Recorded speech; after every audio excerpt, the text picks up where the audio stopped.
Good morning, my dear students. Last class we are discussing about fifth topic, market structure and pricing. So that class we are discussing classification of market on the basic of quantity of commodity, on the basic of population, equilibrium conditions for a firm. Next marginal curve approach சொல்லி பார்த்தோம் புரியுதுங்களா. So அதெல்லாம் பண்ணால் இன்னைக்கு பார்த்தா today we will continue this lessons market structure சொல்லிடுவோம் புரியுது. அதெல்லாம் மார்க்கெட் ஸ்ட்ரக்சரில் வந்து பார்த்தோம்னா there are two types of competition சொல்லியாங்க. அதில் தான் வந்து பர்ஃபெக்ட் காம்படிஷன், இன்னொன்று இம்பர்ஃபெக்ட் காம்படிஷன். பர்ஃபெக்ட் காம்படிஷன் அப்படின்னு என்ன நிறைய போட்டி அங்காடி தான் அதில் நம்ம பர்ஃபெக்ட் காம்படிஷன். இம்பர்ஃபெக்ட் காம்படிஷன் அதில் எதாவது சொல்லலாம் அப்படின்னு பார்த்தா நிறைய போட்டி அங்காடி. அப்போ பர்ஃபெக்ட் காம்படிஷனுங்கிறது அந்த பதில் எல்லாம் வந்து பார்த்தா ஒரே ஒரு ஒருத்தர் மட்டும் தான் இருப்பாங்க. ஆனால் இம்பர்ஃபெக்ட் காம்படிஷனில் வந்து என்ன யாராக இருக்காங்க, ஒன்று மொனோபொலி இருக்காங்க, இன்னொன்று மொனோபொலிஸ்டிக் காம்படிஷன். நெக்ஸ்ட்டு வந்து பார்த்தோம்னா டிஸ்கிரிமினேட்டிங் ஆஃப் மொனோபொலி கொடுத்துருக்காங்க, நெக்ஸ்ட்டு ஆலிகார்பி கொடுத்துருக்காங்க, நெக்ஸ்ட்டு வந்துட்டு பைலேட்ரல் மொனோபொலி கொடுத்துருக்காங்க, நெக்ஸ்ட்டு டியோபொலி கொடுத்துருக்காங்க. அப்போ அந்த இடத்துல பார்த்தீங்கன்னா மொனோபொலி அப்படிங்கிறது அந்த இடத்துல ஏன்னா ஒரே ஒருத்தர் தான் செய்யும். மோனோ மீன்ஸ் அந்த இடத்துல சிங்கிள் செல்லர். இப்போ இதை போலி மீன்ஸ் அந்த இடத்துல சிங்கிள், மோனோங்கிறது அந்த இடத்துல சிங்கிள், பொலி அப்படிங்கிறது அந்த இடத்துல செல்லர் சொல்லியா. அப்போ single seller or single producer தான் அந்த இடத்துல பொலி சொல்லியாங்க. அதுதான் அந்த இடத்துல. ஸோ இது எல்லாமே அந்த இடத்துல இம்பர்ஃபெக்ட் காம்படிஷன், அதாவது நிறைய போட்டி அங்காடி இதில் தான் அந்த இடத்துல போகிறோம். ஆனால் நம்ம இப்போ என்ன டாபிக் பார்க்குறோம் அப்படின்னு பார்த்தோம்னா பர்ஃபெக்ட் காம்படிஷன் சொல்லியாங்க. அந்த இடத்துல பர்ஃபெக்ட் காம்படிஷனில் தான் அந்த இடத்துல பார்த்தா ஃபியூச்சர்ஸ் ஆஃப் பர்ஃபெக்ட் காம்படிஷன் புரியுது. அதனால ஃபியூச்சர்ஸ் மீன்ஸ் அந்த இடத்துல நிறைய போட்டி அங்காடியுடைய சிறப்பு இயல்புகள் அந்த இடத்துல நம்ம செய்யலாம். அதில் வேறு 7 points given this area. First point கொடுத்துருக்காங்க large number of buyers and sellers. ரெண்டாவது homogeneous product or uniform price. Third point free entry or free exit இல்லையா. Fourth options of transport cost. 6 perfect mobility of factors of price. 6 வந்து perfect knowledge of the market புரியுதா. 7th வந்து no government intervention புரியுதா. அதில் no government intervention அதில் அரசுடைய தலைவர்கள் கிடையவே கிடையாது இல்லையா. அப்போ அந்த இடத்துல கொடுத்துருக்காங்க large number of buyers and sellers வந்து பார்த்ததுல என்னது each individuals buyers very low quantum செய்யாங்க and sellers are selling very low quantum of the product. அப்போ நல்லா வந்து பார்த்தோம்னா பையர்ஸ் ஆர் செல்லர்ஸ் என்ன வெரி ஈக்குவல் லெவல். அப்போ வாங்கக்கூடிய வாங்குவோம் விற்பனை செய்யக்கூடிய விற்பனையாளர் இருந்ததில்ல ரெண்டுமே சமமான முறையில் தான் இருந்ததில்ல இருக்கும் இல்லையா. ஆனால் அதெல்லாம் வந்து கொடுத்துருக்காங்க there is no power in fixing the price இல்லையா. அப்போ அந்த இடத்துல என்ன இதில் அதை உற்பத்தியாளர் மட்டும்தான் அந்த இடத்துல வெளியிடத்தை முடிவு செய்வாங்க. அதனால தான் சொல்லியிருக்காங்க he's price taker but not price maker. யார் வந்து பண்ணதில்ல விலையை நிலையத்துலாம் உற்பத்தியாளர் மட்டும்தான் அந்த இடத்துல சொல்லியிருக்காங்க. ஆனால் அதில் என்னது அந்த பொருளை யார் வாங்குறாங்களோ அவங்க விலையை தீர்மானிக்க முடியாது. அதனால் அந்த இடத்துல he's only price taker but not price maker. Next கொடுத்தா homogeneous product sold and bought homogeneous in nature சொல்லியாங்க. இப்போ நல்லா இருந்ததுன்னா ஹோமோஜினியஸ் நேச்சர் அப்படின்னா அந்த உற்பத்தியாளர் உற்பத்தி செய்யக்கூடிய பண்டங்கள் எல்லாமே இல்லை ஒரே மாதிரியான பண்டத்தை மட்டும்தான் அதில் உற்பத்தி செய்வார். ஃபார் எக்ஸாம்பிள் சொல்லலாம் என்ன சொல்லலாம் அப்படின்னா ஒரு பேண்டா எடுத்துக்கலாம். பேண்டாவுடைய கலர் இருக்குது, சைஸ் இருக்குது, ஷேப் இருக்குது, அதனுடைய குவாலிட்டி. ஸோ இது எல்லாமே வந்து பார்த்தீங்கன்னா ஒரே மாதிரியாக தான் நல்லா இருக்கும் அப்படின்னு சொல்லியாங்க. நெக்ஸ்ட் பாருங்கள் ஃப்ரீ என்ட்ரி ஆர் எக்ஸிஸ்னால in short time it is possible. இது குறுகிய காலத்தில் மட்டும்தான் அந்த நிறைய போட்டி அங்காடியில் இருந்ததுன்னா எடுத்துக்க முடியும்னு சொல்லியாங்க. அது எப்படி அப்படின்னு கொடுத்துருக்காங்க பாருங்கள். The product is very low காஸ்ட்னு சொல்லியாங்க to a super normal profit. புரியுது. அந்த இடத்துல ஒன்லி ஷார்ட் டைம் பீரியடில் வந்து பார்த்தோம்னா காஸ்ட் ஆஃப் எக்ஸ்பென்ஸ் வந்து பார்த்தோம்னா வெரி லோவாக இருக்கும். அப்போ வந்து பார்த்தோம்னா பெஸ்ட் டைம் மிக ஒன்லி சூப்பர் நார்மல் ப்ராஃபிட்டு. அப்போ நிறைய போட்டி அங்காடியில் வந்து பார்த்தோம்னா ஒரு பண்டத்திற்கான விலை குறைவாக இருப்பவர் தான் அதிக போட்டு அந்த இடத்துல விற்பனை செய்ய முடியும். ஸோ அதில் வந்து அந்த இடத்துல என்ன மிக டு சூப்பர் நார்மல் ப்ராஃபிட்டு. அந்த நேரத்தில் என்ன பண்ணுவோம் அதிகபட்ச லாபத்தை அடைய முடியும்னு சொல்லியிருக்காங்க. அதே பற்றி லாபத்தை அடையிறதுக்கு காரணம் என்ன அப்படின்னா that is any product to producing very low cost of expense. Then we have என்னது டு சூப்பர் நார்மல் ப்ராஃபிட்டு. அப்படின்னா வந்துட்டு எந்த ஒரு நிறுவனம்னா உற்பத்தி பண்ணக்கூடிய பண்டங்கள் தரமாகவும் இருக்கணும், அதே மாதிரி அந்த பண்டங்களுக்கான காஸ்ட் ஆஃப் எக்ஸ்பென்ஸ் வெரி லோவாக இருக்கணும். போதும்னா அந்த நிறுவனம் அதிகபட்ச உற்பத்தி அந்த கடைகள் விற்பனை செய்து அதிகபட்ச லாபத்தை அடைய முடியும். அப்படி ப்ராஃபிட் அதிகமாக இருந்தால் வந்துன்னா எந்த ஒரு நிறுவனம் புதுசாக கொடுக்க முடியும். சப்போஸ் அந்த இடத்துல எக்ஸிட் ஆகிடுச்சு அப்படின்னு வச்சுக்க cost of expenses very high level. அப்போ அந்த இடத்துல செலவுக்கான இது வந்து பார்த்தா அதிகமாக இருக்கும் போகிறதுனால அப்போ அதனுடைய தேவை குறைவாக இருக்கும். அப்போ ஆட்டோமேட்டிக்காக நிறுவனம் லாஸ் ஆகிடும். அப்போ லாஸ் ஆகிடுச்சு அப்படின்னா இல்லையா அந்த நிறுவனம் வந்து இன்னொரு பங்குதாரர்கள் வெளியேறுவாங்க. அப்படிங்கிறப்ப பார்த்தா அந்த இடத்துல என்னது ஆப்ஷன்ஸ் ஆஃப் டிரான்ஸ்போர்ட் காஸ்ட் அதான் ப்ரீவியலி இந்த யூனிஃபார்ம் ப்ரைஸ் அந்த இடத்துல என்னென்னா டிரான்ஸ்போர்ட் காஸ்ட் அந்த இடத்துல ஒரே மாதிரியாக இருக்குது. காரணம் இல்லை தட் ப்ரீவியலி இந்த யூனிஃபார்ம் ப்ரைஸ்ன்னு சொல்லிட்டாங்க. But same product R same ப்ரைஸில் ஆச்சு. அப்போ ஒரே மாதிரியாக நம்ம பண்டங்கள் இருக்கிறனால தான் அந்த போக்குவரத்து செலவு குறைவாக இருக்குது. போக்குவரத்து செலவு குறைவாக இருக்கிறதுனால விலைவாசி அந்த குறைவாக இருக்குது. அதுதான் அதில் கொடுத்துருக்காங்க. நெக்ஸ்ட் பாருங்கள் perfect mobility of factors of production. Factors of production means that is 4 factors இல்லையா. லேண்ட் இருக்குது, லேபர் இருக்குது, கேபிட்டல் இருக்குது and organisation. So that is 4 factors வைக்கிறாங்க. So factors are perfect mobility புரியுதா. எல்லாமே அந்த இல்லைன்னா சரியான முறையில் அந்த இல்லைன்னா உற்பத்திக்காரர்களே அந்த தேர்வு செய்வாங்க. அதான் கொடுக்க the periods of uniform price due to perfect mobility of factors of production to enjoy perfect freedom from move one place to another சொல்லியா. இது அதனால என்னது perfect mobility piece means வந்துன்னா from move to one place to another place ன்னு சொல்லியாங்க. அந்த இடத்துல என்னது எல்லாமே அந்த இடத்துல வந்து பார்த்தா அந்த இடத்துல ஒரு இடத்துல இருந்து இன்னொரு இடத்துல அந்த என்ன இடம்பெயர் இருக்கிறதுல காரணம் வந்து என்ன எப்படி இது பண்ணாங்க என்னது உற்பத்திக்காரர்கள் சரியான முறையில் அந்த தீர்வு காரணங்கள்லாம் செயல்படுகிறது. நெக்ஸ்ட் அந்த இடத்துல perfect knowledge of the market. Perfect நாலேஜ்னா என்னது ஒரு மார்க்கெட்டில் என்ன மாதிரி பண்டங்கள் இருக்குது அந்த பண்டத்துடைய விலை எப்படின்னு அந்த ஒரு நுகர்வோருக்கு அந்த முன்கூட்டியே அந்த போதிய அனுபவம் வாய்ந்து வராங்க அந்த இருக்கணும். அதுதான் அந்த perfect. All buyers and sellers have thorough knowledge of the quality. புரியுதா. என்னது பையர்ஸாக இருந்தாலும் சரி செல்லர்ஸாக இருந்தாலும் இல்லையானா thorough knowledge of the quality product. புரியுதா. எந்த ஒரு ப்ராடக்ட்டுமே இல்லைன்னா முன்கூட்டியே அந்த பொருளை பற்றி அனுபவம் வாய்ந்தவராக இருக்கணும். அப்படி இருந்தால் மட்டும்தான் அதில் ஒரு சிறந்த ஒரு தொழில் முனைவராகவும் ஒரு சிறந்த ஒரு நுகர்வோராக செயல்படுது. நெக்ஸ்ட் அதில் நோ கவர்மெண்ட் இம்ப்ளிமெண்டேஷன். புரியுதா. நோ கவர்மெண்ட் இல்லைன்னா அரசுடைய தலைவர்கள் எதுவுமே கிடையாது. அதுதான் அதில் கொடுத்துருக்காங்க. நெக்ஸ்ட் பாருங்க perfect competition for equilibrium in short time. புரியுதா. அப்போ ஷார்ட் டைம் என்னென்னா குறுகிய காலத்தில் ஒரு நிறுவனம் எப்படி சமநிலை அடையும் செய்யாங்க. அது எந்த நிறுவனம் அப்படின்னு பார்த்தா பர்ஃபெக்ட் காம்படிஷன். நிறை போட்டி அங்காடியில் குறுகிய காலத்தில் ஒரு நிறுவனம் எப்படி சமநிலை அடையும் அப்படிங்கிறத கொடுத்துருக்காங்க. In short and at least few factors of production R fiction சொல்லியாங்க. Under perfect competition take place யூனிஃபார்ம்னு 10 rupees. அப்போ அந்த இடத்துல வந்து பார்த்தா ஒன்லி ஷார்ட் டர்மில் வந்து பார்த்தீங்கன்னா சம் ஃபேக்டர்ஸ் மீன்ஸ் அந்த இடத்துல few factors are fixed and remaining factors are variable. அப்போ remaining factors are variable means for example பார்த்தீங்கன்னா லேபர் இஸ் வேரியபிள்னு சொல்லியாங்க. Other than remaining factors are fixed. Land is fixed, capital is fixed, organization is fixed. Then remaining labor is variable factor. இப்படி பார்த்தீங்கன்னா பாருங்க QD அப்படிங்கிறது சொல்லியா quantity demand, QS அப்படிங்கிறதுல quantity supply சொல்லியா. அப்போ அதில் குவான்டிட்டி டிமாண்டும் குவான்டிட்டி சப்ளையும் அதில் ரெண்டுமே ஈக்குவலாக இருந்தால் மட்டும்தான் அதில் ஒரு நிறுவனம் குறுகிய கால சமநிலை அடையும் அப்படின்னு அதில் கொடுத்துருக்காங்க.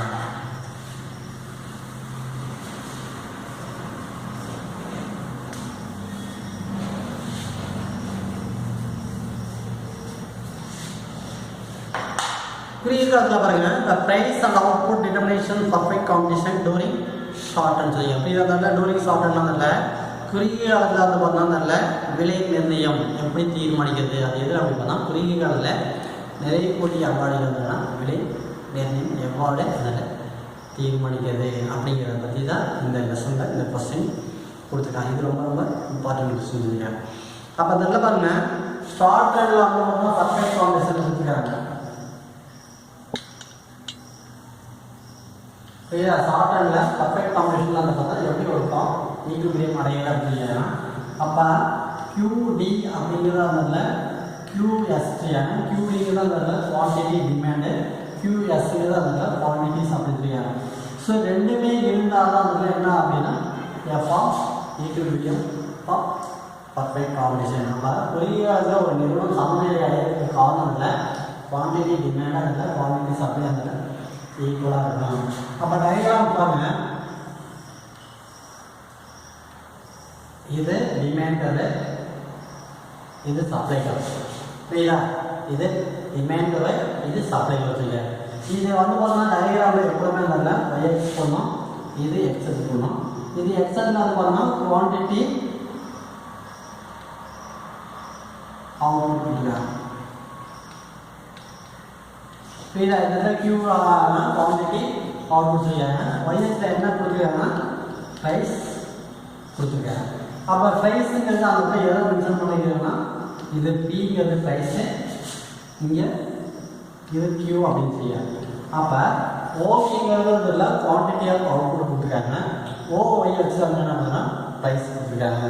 அப்போ இதில் டிமாண்ட் வந்து பார்த்தா எப்பவுமே அந்த slope downward from left to right side புரியுதா, லெஃப்ட் ரைட் சைடு இருக்காங்க. அண்ட் சப்ளை கலர்னா ஸ்லோப் அப்வர்ட் இருக்காங்க from left to right side. அப்போ அந்த என்னன்னா தேவை கூட அந்த கீழே நோக்கி இருக்குது, ஆனால் அனுப்பி கூட அதில் மேல் நோக்கி இருக்குது.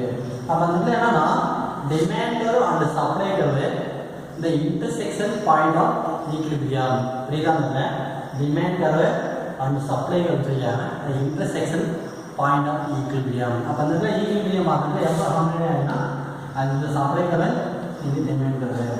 அப்போ தேவை வழிபடும் அனுப்பு வழிபடும் வெட்ட போதும் இல்லை நிறுவனம் சமநிலை செய்யாங்க. அதான் வந்து சாஃப்ட்வேரில் குறுகிய காலத்தில் நிறைய போட்டியாளர்கள் எப்படி ஒரு நிறுவனம் சமநிலை செய்யாங்க. அதுக்கு காரணத்தில் QD அப்படிங்கிறது QS அப்படிங்கிறது ரெண்டுமே சமமாக இருக்கும்.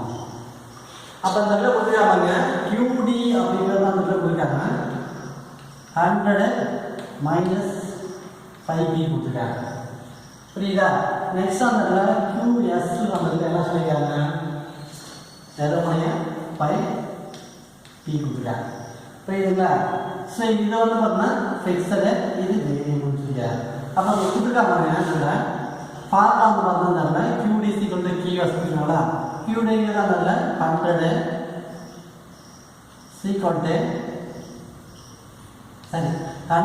- 5P கொடுத்துருக்காங்க. நெக்ஸ்ட் ஃபார்முலா என்ன கொடுத்துருக்காங்க ஈக்குவல் கொடுத்துருக்காங்க. இந்த ஈக்குவல் போகிறோம். நெக்ஸ்ட் அந்த 5P சொல்லியாங்க புரியுதுங்களா.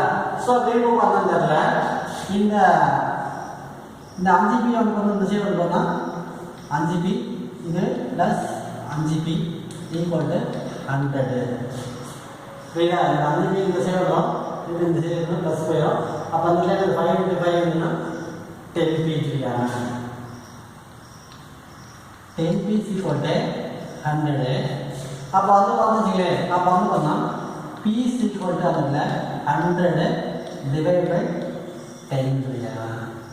அப்போ இதை கேன்சல் பண்ணதில் நம்மளுக்கு 10 கிடைக்கும். அப்போ P ஈக்குவல் டு எவ்வளோ வரும், P ஈக்குவல் டு எவ்வளோ வரும் நம்மளுக்கு 10 தான் கிடைக்கும் புரியுதுங்களா. ஸோ இதுதான் அதில் எடுத்துட்டாங்க. நெக்ஸ்ட் அந்த இடத்துல ஃபார்முலாவை அப்ளை பண்ணி அந்த பண்ணணும். அப்போ எப்போ வந்து என்ன ஒரு எப்படி சமநிலை அடையன்னு சொல்லி கொடுத்துருக்காங்க. இப்போ கொடுத்துருக்காங்க QD = 100 - 5 கொடுத்துருக்காங்க. பியோட எது எவ்வளோ கொடுத்துருக்காங்க 10. ஏன்னா கண்டுபிடிச்சிக்கலாம் பி ப்ரைஸ் எவ்வளோ சொல்லணும்னா 10 கொடுத்துருக்கலாம். அப்போ 10ங்கிறதுனா ரைட் புரியுதுங்களா. அப்போ இதெல்லாம் எவ்வளோ QC = 100 - 5 × 10 15 சொல்லியாங்க. அப்போ 100ல் -50 போயிடுச்சுன்னா எவ்வளோ இருக்கும் 100ல -50 போச்சுன்னா மீதி அந்த இடத்துல சொல்லிக்கலாம். அப்போ அந்த இடத்துல என்னது Q டேங்கிறத அந்த இடத்துல 50 சொல்லிக்கலாம். நெக்ஸ்ட் கொடுத்துருக்கா பாருங்க QS எப்படி கண்டுபிடிக்கிறது பாருங்க. QS கண்டுபிடிக்கிறாங்க. QS = 5 P கொடுத்துருக்காங்களா. இப்போ அதில் 5 கொடுத்துருக்காங்க. P ஓட நம்ம என்ன கண்டுபிடிச்சிருக்கோம் 10 கண்டுபிடிச்சிருக்கோம். அப்போ அந்த இடத்துல என்ன 5 × 10 15. அப்போ குவான்டிட்டி டிமாண்டாக நம்மளுக்கு 50 தான் இருக்கும்.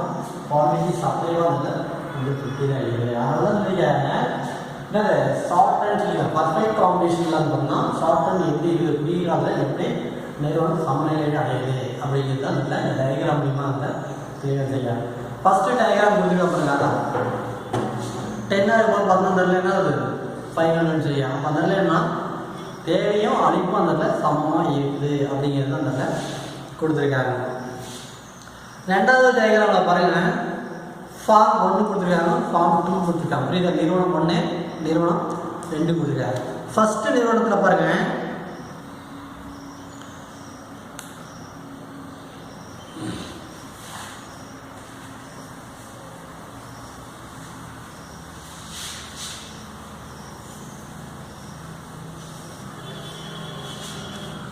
ரெண்டாவது கொடுத்துருக்காங்க பாருங்க. ஃபஸ்ட்டு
சரிப்பா.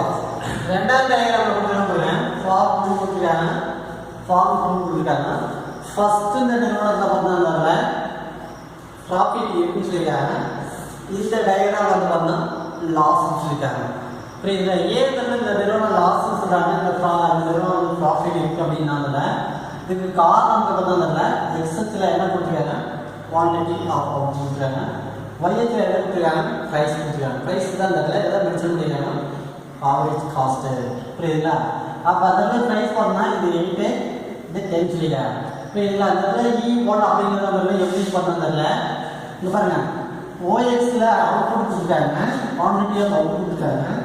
OYXில் வந்து பார்த்தோம்னா ப்ரைஸ் கொடுத்துருக்காங்க. அதில் ஓபிங்கிறத அந்த ப்ரைஸ் சொல்லியிருக்காங்க.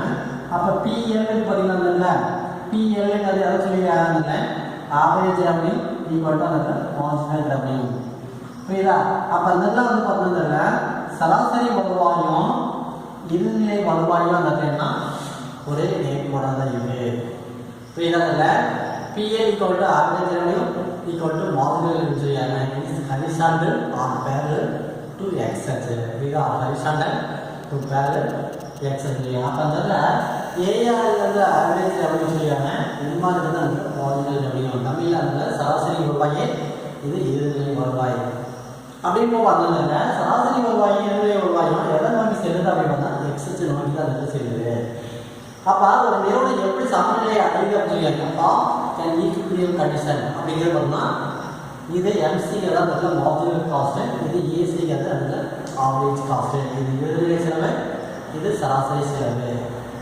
புரியுதுங்களா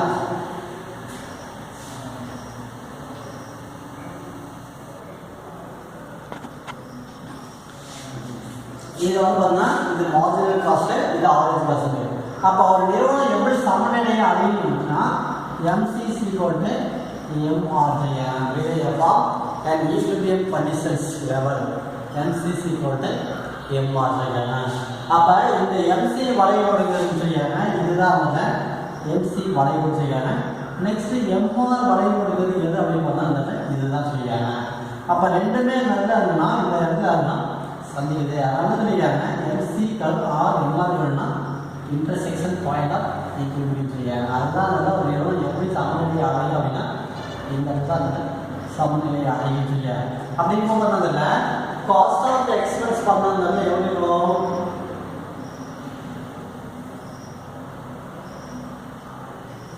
₹8 சொல்லியாங்க இது எக்ஸ்பென்ஸு ₹8 ஆனால் நம்மளுக்கு எவ்வளோ கிடைக்குது பார்த்தீங்கன்னா ஆவரேஜ் எவ்வளோ கிடைக்குது அப்படின்னு பார்த்தோம்ல அங்கே பார்த்தீங்கன்னா எக்ஸ்ட்ரா ஆவரேஜ் காஸ்ட்டுங்கிறது எது அப்படின்னா இந்த பொருள் தான் அந்த ஆவரேஜ் காஸ்ட்டு புரியுதா ஆவரேஜ் காஸ்ட் நம்மளுக்கு எவ்வளோ இருக்குது ₹8 இருக்குது ஆனால் நம்மளுக்கு ஆவரேஜ் ரெவன்யூ எவ்வளோ கிடைக்குதுன்னு பாருங்க ₹10 இல்லையா அப்போ அந்த இதெல்லாம் வந்து பார்த்தீங்கன்னா நிறுவனம் சமநிலையில் அடைந்தால் எப்படின்னா எம்சிக்களும் எம்ஆர்களும் சந்திக்கிற இடத்துலாம் நிறுவனம் சமநிலை அடையணும் இன்னொன்று வந்து பார்த்தா இந்த நிறுவனம் எப்படி லாபம் அடையும் அப்படின்றத இது ஆவரேஜ் காஸ்ட் ஏன்னா இந்த ஆவரேஜ் காஸ்ட்ங்கிறது இந்த பேர் வந்து பார்த்தா இதில் டச் ஆகுதுன்னா இதில் டச் ஆகுது இதுதான் ஆவரேஜ் காஸ்ட்டு ஆனால் ஆவரேஜ் ரெவன்யூ அப்படிங்கிறது பார்த்தா இந்த கருவு செய்யாமல் காஸ்ட் ஆஃப் எக்ஸ்பென்ஸ் வந்து பார்த்தா ₹8 ஆனால் ரெவன்யூ வந்து பார்த்தா ₹10 அப்போ அந்த எல்லாம் வந்து பார்த்தா average cost less than average revenue. இதானல average cost less than average revenue. இதானல average revenue compare பண்றோம் பார்த்தோம்ல average cost எப்படி இருக்கணும்ல ரொம்ப கம்மியா இருக்கும். அப்படி இருந்தா அந்த நிறுவனம் என்ன கிடைக்கும் ப்ராஃபிட் கிடைக்கும். சரிங்களா ப்ராஃபிட் எப்படி கிடைக்கும் ஃபார் எக்ஸாம்பிள் பார்த்தீங்கன்னா நம்ம ஒரு ப்ராடக்ட் வாங்குறோம் அப்படின்னா ஒரு செல்ஃபோன் வாங்குறோம் அப்படின்னா அந்த காஸ்ட் ஆஃப் எக்ஸ்பென்ஸ் வந்து பார்த்தீங்களே ₹50 இல்லையா ஆனால் நம்ம அந்த ப்ராடக்ட் நம்ம சேல்ஸ் பண்ணும்போது பார்த்தோம்னா நம்ம அதில் வந்து கிடைக்கிறப்ப பார்த்தோம்னா அதில் ₹100 அந்த ப்ராடக்ட் ₹50 வாங்கி ₹100 அந்த விற்பனை செய்யலாம் அப்போ நம்மளுக்கு என்ன ரெவன்யூ எவ்வளோ கிடைக்குது அப்போ 150 நம்மளுக்கு எவ்வளோ மீதி 50 சொல்லியாங்க அந்த 50 தான் அந்த நிறுவனத்துக்கு கிடைக்கக்கூடிய வருவாய் சொல்லியாங்க அப்போ எக்ஸ்பென்ஸ் வளர்ப்பு ஆனால் அதை வந்து சேல்ஸ் பண்ணுறதும் பார்த்தா அது நம்மளுக்கு என்ன கிடைக்குது அப்படின்னா 100 வீடு இந்த 100ல் 50 பைசா நம்மளுக்கு எவ்வளோ கிடைக்கும் அப்படின்னா 50 இதுதான் அதில் இந்த நிறுவனத்துக்கு கிடைக்கக்கூடிய வருவாய் இல்லையா அப்படி இருந்தால் தான் என்னது இது லாபம் கிடைக்கும் சப்போஸ் இந்த டயக்ராம் சொல்லிட்டா பாருங்க ஒய்எக்ஸில் கொடுத்துருக்காங்க ப்ரைஸ் கொடுத்துருக்காங்க எக்ஸில் வந்து பார்த்தா அவுட் கொடுத்துருக்காங்க ஆனால் அதெல்லாம் பாருங்க இந்த டயக்ராமை பாருங்க ஏன் நல்ல லாபம் இல்லை அப்படின்னா இங்கே பாருங்க இந்த கர்வ் வந்து பார்த்தீங்கன்னா ஆவரேஜ் ரெவன்யூ கொடுத்துருக்காங்க புரியுதா இந்த கூட பார்த்தீங்கன்னா இது என்ன சொல்லிருக்காங்க ஆவரேஜ் ரெவன்யூ பிஎல் வந்து அதில் ஆவரேஜ் சொல்லியிருக்காங்க ஆனால் அதில் ஆவரேஜ் காஸ்ட் எவ்வளோ கொடுத்துருக்காங்க ₹12 கொடுத்துருக்காங்க அப்போ செலவு 12 ரூபா, ஆனால் நம்மளுக்கு வருவாய் எவ்வளோ கிடைக்குது? 10 ரூபா தான் கிடைக்குது. அப்போ அந்த நிறுவனத்துக்கு என்ன கிடைக்கும்? லாஸ் தான் கிடைக்கும். அதாவது நீங்கள் average cost greater than average revenue. புரியுது? ஆவரேஜ் ரெவன்யூ கம்பேர் பண்ணுறது போனால் ஆவரேஜ் காஸ்ட்டும் இல்லை அதிகமாக இருக்குது. அப்போ சராசரி வருவாய் நம்மளுக்கு கம்மியாக இருக்குது. எது அதிகமாக இருக்குன்னா சராசரி செலவு அந்த அதிகமாக இருக்கிறதுனால தான் அந்த நிறுவனத்தில் லாஸ் முடியும். அப்போ ஆவரேஜ் நம்மளுக்கு வருவாய் எவ்வளோ கிடைக்குது? 10 ரூபா தான் கிடைக்குது அந்த பொருள் விற்பனை செய்யறது. ஆனால் அந்த பொருளுக்கான செலவு எவ்வளோ செலவழிக்கும்? 12 ரூபா செலவழிக்கும். ஆனால் இதில் என்ன கிடைக்குது? 10 ருபீஸ் தான் கிடைக்குது. அப்போ நம்மளுக்கு என்ன கிடைக்குது? 2 ருபீஸு நஷ்டம் இது. அப்போ நஷ்டம் அடைஞ்சிச்சு அப்படின்னு பார்த்ததுல அந்த நிறுவனத்தை விட்டு இன்னொரு பங்குதாரர்கள் வெளியேறிடலாம். அதனால சொல்லியிருக்காங்க free entry or free exist. எப்போ வேணாலும் உள்கரை வரலாம், எப்போ வேணாலும் வெளியே போகலாம். எப்போ உள்கரை வர்றாங்க? ப்ராஃபிட்டாக இருந்தால் சூப்பர் நார்மல் ப்ராஃபிட்டாக இருந்தால் நிறுவனம் புதுசாக உள்ள என்ட்ரி ஆகும். சப்போஸ் அந்த லாஸ் ஆகிடுச்சு அப்படின்னா எக்ஸிஸ்ட் ஆகிடும். அப்போ நிறுவனத்தை விட்டு வெளியேறிடும். அதுதான் அந்த இடத்துல குறுகிய காலத்தில் ஒரு நிறுவனம் நிறைய போட்டி அங்காடியில் எப்படி இருக்குது அப்படிங்கிறது அந்த விலை நிர்ணயத்தை எப்படி தீர்மானிக்கிறது அப்படிங்கிறத பற்றி தான் அந்த டயக்ராம் மூலிமா அதில் எக்ஸ்பிளைன் பண்ணியிருக்காங்க.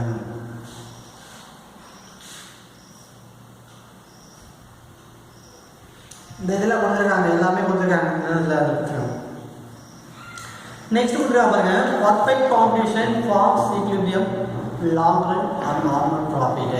இப்படிதான் அந்த நிறைய போட்டி எல்லாரும் இல்லாத பண்ணதில் நீண்ட காலத்தில் எப்படி இருக்கும். அப்போ இது வந்து பார்த்தது குறுகிய காலத்தில் பார்த்தோம்.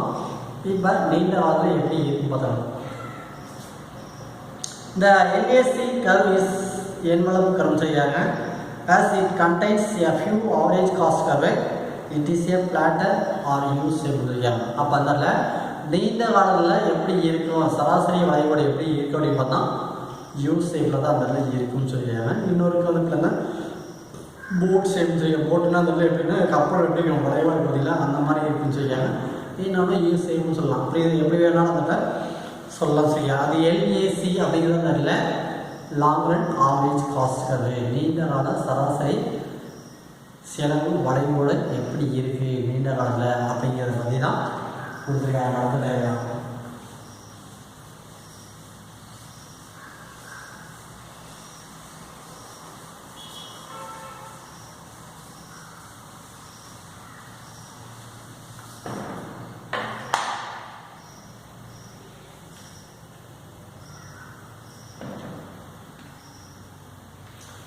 லாங் ரன் அப்படிங்கிறது என்னன்னா நீண்ட காலம் செய்யணும். நீண்ட காலத்தில் எது அப்படின்னு பார்த்தா perfect combination form equilibrium in long run in normal profit. இதை நீண்ட காலத்தில் எப்படின்னு தெரியல அப்படின்னா என்ன மாதிரி லாபத்தை அடையணும்னா நார்மல் ப்ராஃபிட். நார்மலாகவே நல்ல இயல்பு லாபம் மட்டும்தான் அதில் சொல்கிறாங்க. இந்த LAC curve is on envelope curve. Envelope curve means அந்த என்னன்னு அந்த இதுதான் இந்த சேப் இப்படி பார்த்தீங்கன்னா இந்த சேப் தான் நல்ல என்வலப் கர்வ் சொல்லியாங்க. இதனுடைய இன்னொரு கேள்வி பார்த்தா ரோட் ஷேப்னு சொல்லியாங்க. இதனுடைய இன்னொரு பேர் வந்து பார்த்தா பிளானிங் கர்வ் அப்படின்னு சொல்லியாங்க. ஸோ இந்த வளைவோட்டுக்கு பார்த்தோம்னா 3 டைமாக அந்த சொல்லலாம். 3 வகையான டைப்ஸாக அந்த நம்ம சொல்லலாம் அப்படிங்க. ஃபஸ்ட்டு கொடுத்துருக்காங்க, ஃபஸ்ட்டு டயக்ராம் கொடுத்துருக்காங்க.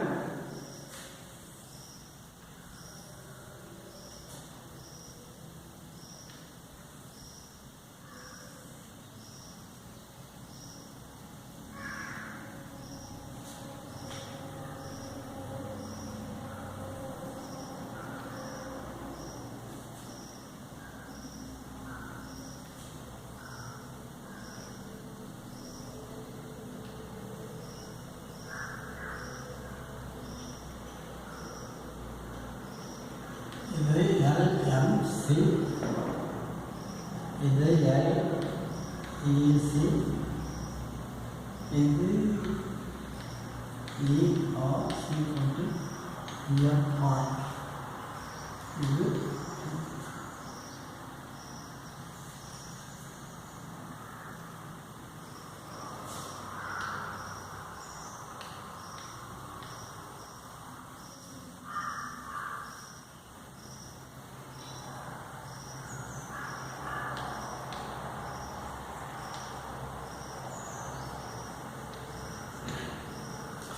இது என்னது இது மைனஸ் இது எக்ஸஸ் கொடுக்குறாங்க இது வந்து பார்த்தோம்னா ஓ முடிச்சுருக்காங்க இந்த இடத்துல ஓ கியூப்ன்றது குவான்டிட்டி ஆஃப் அவுட்புட் தான் இந்த இடத்துல ஓ கியூப் கொடுக்குறாங்க அது 5 தான் கொடுத்துருக்காங்க பையத்தில் வந்து பார்த்தோம்னா ஓபியாக இந்த ப்ரைஸ் கொடுக்குறாங்க இந்த ப்ரைஸ் தான் வந்து 8 கொடுக்குறாங்க புரியுதா அந்த 8க்கு தான் அதில் 8 ருபீஸ் அப்படிங்கிறது அதில் ப்ரைஸ் தான் வந்து மென்ஷன் பண்ணியிருக்காங்க அப்போ பிஎல்ங்கிறது அதாவது எவ்வளோ மென்ஷன் பண்ணியிருக்காரு ஆவரேஜ் அப்படின்னு கொடுத்துருக்காங்க ஈக்குவல் டு மார்ஜினல் அப்படின்னு கொடுத்துருக்காங்க இது எல்எம்சி அப்படிங்கிறது அதை எதை செய்யறாங்கன்னா long run marginal cost curve இது எல்டிஎஸ்சி அப்படிங்கிறதுனா long run average cost curve அப்படி செய்யலாம் புரியுதா ஸோ எந்த கர்வ் மட்டும் எப்படி இருக்கும் என்வலப் கர்வாக இருக்கும் ஆர் போல் கர்வாக இருக்கும் ஆர் பேனிங் கர்வாக இருக்கும் ஆனால் இதை வந்து சொல்லவே மாட்டேன் இது புரியுது இதை வந்து பார்த்தா யூஸ் சொல்ல மாட்டேன் புரியுதுங்களா